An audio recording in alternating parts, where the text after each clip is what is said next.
วันนี้พามาเที่ยว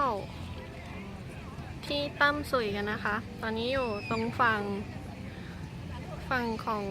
ตั้มสุยนะคะแต่ฝั่งตรงข้ามจะเป็นบาหลีนะคะอันนี้จะเป็นโรงแรมสวยมากเลยนะคะไปดูภาพทั่วๆนะคะมาเที่ยวนะคะสะพานแห่งรัก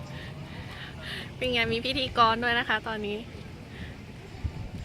สะพานแห่งรักอยู่ตรงนู้นนะคะยังไปไม่ถึงนู่นนะคะแอปรูปอยู่ฝั่งโน้นเป็นสะพานมองไม่เห็นเลยเดี๋ยวถ้าเกิดไปตรงนู้นแล้วเดี๋ยวจะถ่ายรูปอีกทีนะคะเราจะพาเดินข้ามสะพานนะคะสะพานรักที่เขาบอกว่าคู่รักมาแล้วจับมือกันให้สุดสะพานจะรักกันแบบตลอดไปนะคะตลอดกาลนู่นนะคะสะพานอยู่ตรงนู้นวันนี้บรรยากาศดีนะคะไม่ค่อยร้อนมากไม่หนาวมากกำลังดีเลยค่ะเราจะเริ่มเดินจากตรงนี้ข้ามสะพานไปฝั่งนู้นนะคะแต่วันนี้ไม่มีคู่นะคะต้องเดินคนเดียวแสดงว่าจะต้องเป็นโสดไปตลอดชีวิตนะคะ